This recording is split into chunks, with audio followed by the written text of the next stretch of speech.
Hey skiers, I'm Jeff from skiessentials.com. Hey, I'm Bob. How's it going? I'm Matt. Matt, this is your very first time skiing an Enforcer 94, correct? It is, yep. What are your first impressions?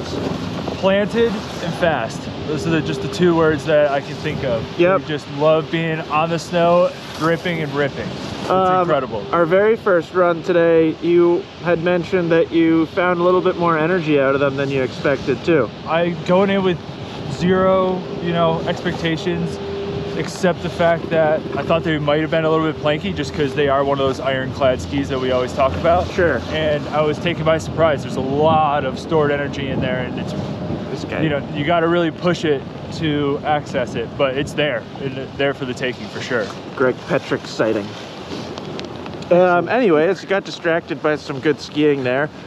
We came up today to do an on snow Enforcer 94 review. The plan was to ski 3 different lengths, and we accidentally grabbed the 165 instead of the 179. So we're skiing anyways, having a blast. What we're gonna do, we're gonna swap out that 165 for a 179 and come back out in a couple days and just kind of take this ski through the paces, and we can kind of trade around lengths and see what works best for everybody. So any thoughts until then? Nope, just it was very difficult following you guys through your incredibly deep trenches with the camera. That's my one negative about these things, is that they make too deep trenches. We were hurting the snow surface. You were hurting the snow surface. Yeah. Well, that's just Enforcer power for you. Anyways, so we're gonna take one more run here, and then yeah, we'll meet you back probably on a chairlift in a couple days.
Hey everyone, we're back.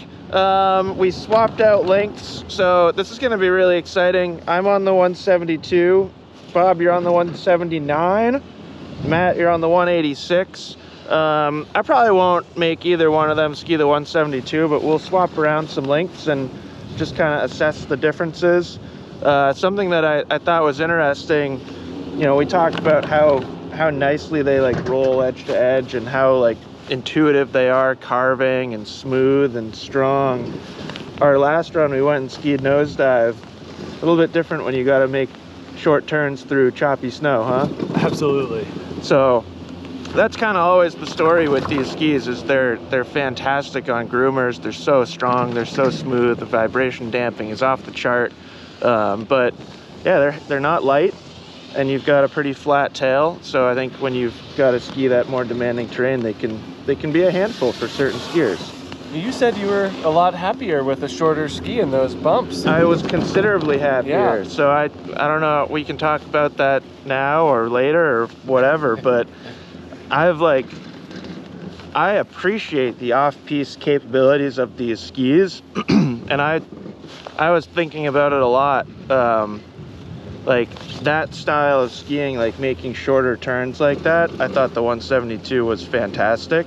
If I was like opening it up and like skiing fast through like an open western bowl, Yeah. I would not want this length. So it's like two different off-piste applications and some interesting differences in how the lengths apply. And which one you're realistically doing more of. Exactly. You know, like for yeah. you're not opening it up in western bowls. Correct. So yeah, and around here, I think you could certainly make the argument that 172 Yeah. is the more appropriate length. But I'm not 100% convinced. Bob, maybe I'll make you ski the 172 and yeah. I'll ski the 179, because I do think that my overall preference will remain 179, but we'll see. Yep. So I'm gonna have Bob and Matt start the day. We'll do a couple runs, and then I'll have you switch skis, and we'll meet you guys on the Forerunner quad for a little bit longer of a chat.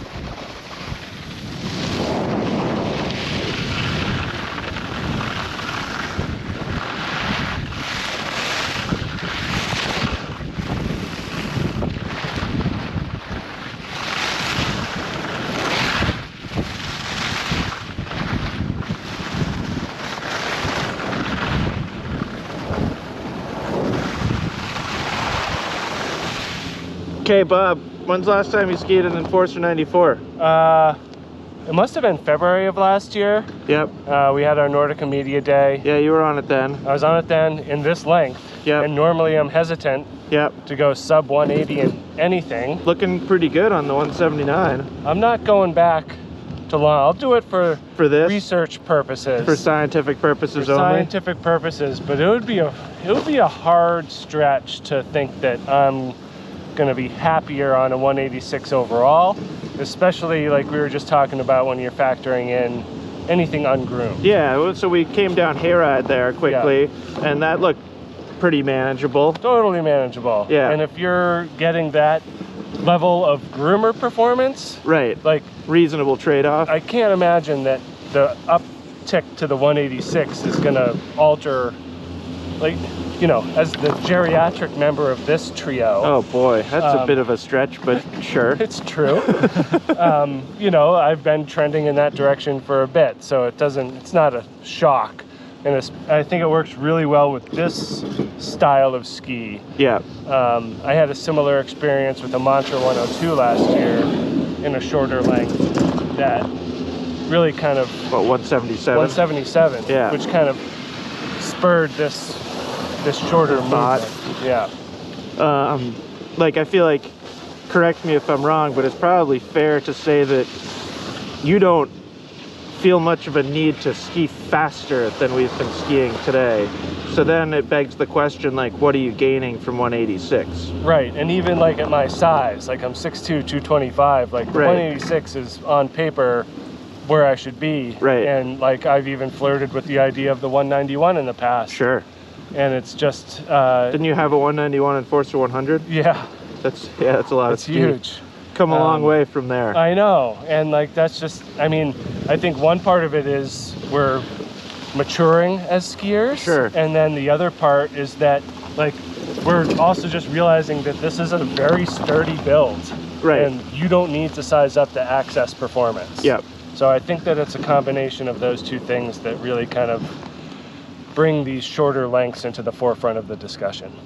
Now, Matt, I feel like your youthful exuberance is getting along just fine with the 186. I would say so. I'm excited to try the 179 because in the off-piste scenarios that we've been doing in the moguls and just in the ungroomed terrain, they're getting to be a little bit much. I consider myself a strong, like physically strong skier, and I'm even having a little bit of trouble keeping the tips from getting deflected a little bit just because there's a lot of weight behind them. There's a lot of ski in front of you too. There's a lot. And you know, on trail, they're fantastic. I am excited to see what the 179 feels like and compare, but on trail, I'm perfectly happy with my 186, but I would be giving up a lot in terms of off trail, ungroomed performance. So I'm excited to do a little comparison here. Well, Bob, you just finished all your binding certifications. Yeah. So let's have you, we'll do the things correctly and you'll just adjust all the skis. No, I have to do all the work because I'm the certified one. Great. I'll do mine today so that I can legally touch a binding. But no, we'll have you guys swap lengths up here and then we'll go do like pretty much the exact same 2 runs and then have another chat. Yeah. And then we can move on to Jeff's 172 experience. Yeah, we're gonna put you on the 186 just so you get the short and long. 172 is so fun to film you guys because I have a shorter radius, so I can like get inside you. I've noticed that from behind. It's really fun.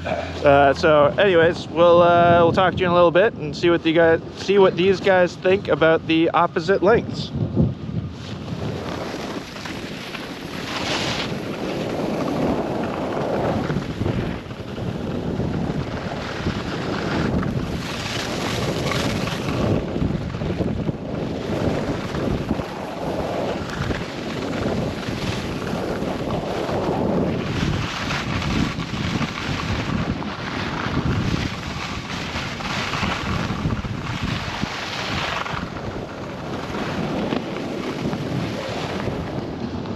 All right, gentlemen, final assessment on your length choice. Bob, looked like 186 went nice and straight and fast. That looked like fun. Yep. Looked like a handful in the moguls. Yeah, you know, it was. And to be fair, this is early season mogul skiing, so I'm not quite there yet, but snow is getting kind of tricky too because it's unfortunately the R word is falling from the sky right now and making those bumps probably a little grabby. Well, Matt had mentioned deflection of the tips on the previous ride up, and I definitely felt a little clacking going on with my skiing. So I'm glad you said that because that was really interesting filming. Yep. Because you made a lot of noise because your skis were just hitting each other, and Matt made almost no noise. And I don't think that was like necessarily a difference in technique. It was just like what you had to deal with on your feet. Yeah, and like, you know, 7 centimeters doesn't sound like it's going to make a lot of difference, but if you consider just the overall mass and then the swing weight, like with something like this, it does make a bigger difference. Like there's certainly skis that length doesn't make as much of a catastrophic change. Yeah. This one does feel that way. I agree. And we've had similar experiences on other like big skis like Brahmas and Bonafides where you go up to that final the final boss. Yeah, and it's a difficult beast to slay. It is. Yeah, it's just it all comes down to whether you're willing to put in that additional effort to get there. If you need that top tier of performance and stability and you're willing to pay the price for it, great. You know, I think for people that are more like me now, that are looking to maximize the turning potential of a ski, it's fine to go shorter, especially with something as sturdy as this. So Bob, residing in Vermont and skiing in Vermont, what's your final choice? 179. Okay. Matt, how did your 179 experience go? I'm gonna be with Bob on this one. I think I would, as someone that I would consider myself more of a free rider than anything. Sure, yep, I would agree with that. I would stick with the 179 just because it has that touch of playfulness that I'm looking for in a ski. Yep. But to go off of what Bob was saying, if I was someone that was sticking to groomers and was looking for just full power and groomer performance, I would be happy with the 186. But I would have to keep in mind that's what I'm going to be doing on that. Yep. I'm not going to be doing much else that day if I'm taking those out. So but Matt, skiing stow, your choice. 179. All right, now let's play a game. let's imagine that you're back living in Breckenridge, Bob. Am I 21? Yeah, sure. Okay. 21-year-old Bob, but you get modern ski technology. What length are you going with? Probably the 191. Yeah, sure. Yeah, I mean, I was a much more ego-driven skier in my youth. What about Bob at current age? Current age, 46-year-old Bob in Breckenridge. Yep. I think I would still take the 179. I'm not too That's scared interesting. of how it's Yep. going to be in like the higher alpine stuff that they have there. Yep, sure. And this probably wouldn't be my widest ski if I lived in Breckenridge. Right, nor your longest. Nor my longest. Sure. So I'd say for a daily out west in Colorado like that, I would still stay with the 79. Now, Matt, similar or different with you? Do you think you'd go longer if you were living somewhere with bigger, more open terrain? I think so, yeah. I would feel more comfortable with really letting the throttle open. Letting it run. And really let the ski do what it wants to do. Yep. Like the 186 I still had very much control over, Yep. even here, but especially out west, I would feel more comfortable with just letting it rip. I thought There's just more open space. There's not as many trees that are so close together, Right. like right along the side of the you trail. can benefit more from the stability. Totally. And the quickness isn't as much of a factor. And if I was in a big back bowl with some pretty bumped out and chopped up snow, I could just run it straight. Yeah. A little bit easier on the 186. Yeah. But I wouldn't go 191.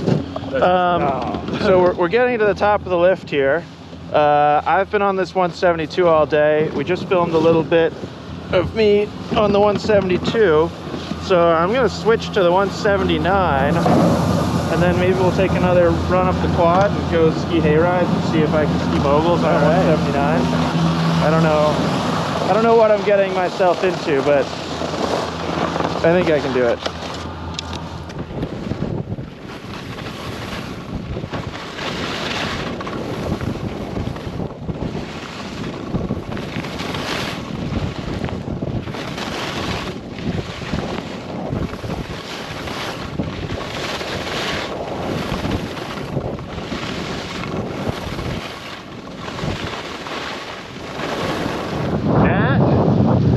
Man, these 172s are fun. Do we have a 172 convert over there? No. Okay. Not going that far. Yeah. Not yet. Maybe a few more runs. But it's kind of funny because like we've kind of seen this growth of skis that we've kind of talked about being like fatter slalom skis, like Line Blade, Black Rose Mirrors Core, just like a little bit wider but short turn radius.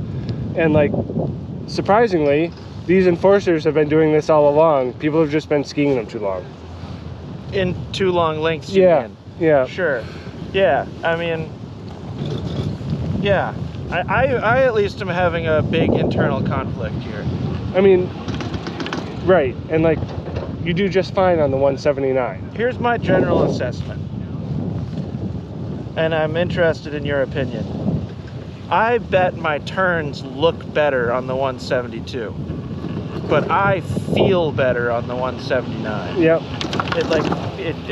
It's just smoother. Like you're on that 172 now, and I was kind of like, when you clicked into it, I was like, just be aware that you don't have much tip. Like you can kind of stuff the tip, which like I did, not terribly, but I did a couple times, and it didn't feel great. Where that never happens on here. But the contrast on here is I have to go a certain speed. So like standard is always where I feel that, because it's like on the pitches I can turn, and then when it flattens out I just stand up and I'm like, oh, okay. Where on the 172 I could turn a lot.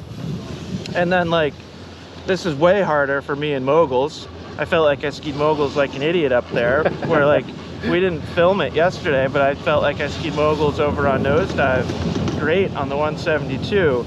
But the thing that I keep coming back to in my head is, if I owned this ski, I don't think I would ski moguls on it ever.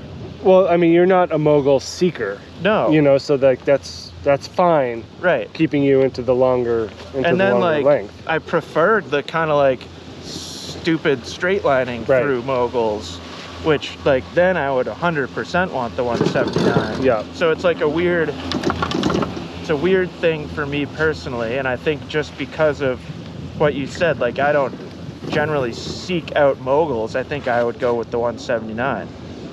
And then just like, I mean, overall, just like, I understand the limitations of skis like this, and like they're heavier than some, and I think you could make an argument that certain skis have like progressed, not past, but you know, caught up to enforcers and stuff like that, and we talk about that, but they're still like absolutely incredible skis. Like they're pretty special.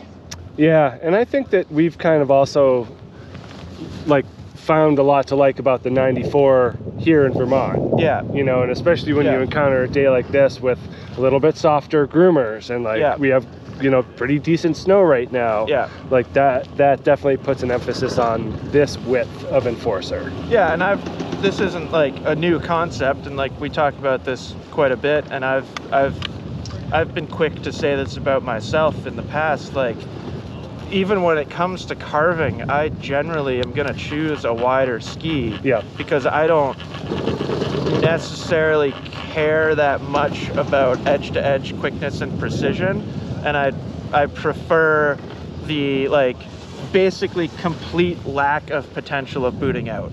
Right, and you're getting it here. Right. Yeah. Yeah. So I don't know, I just like carving. It's like a weird thing to say out loud. Right. I like carving on a ski that's 94 underfoot, but that's the reality. Yep. So this has been fun. This has been great. Yeah. Awesome. We're almost to the top here, so I'm gonna end this really quick. Let us know if you have any Enforcer 94 questions. I feel like we've probably said that like 150 times over the past 5 years, but they're still here, they're still making them, and they're still great skis. Totally. So let us know if you have any questions, and talk to you soon. Bye.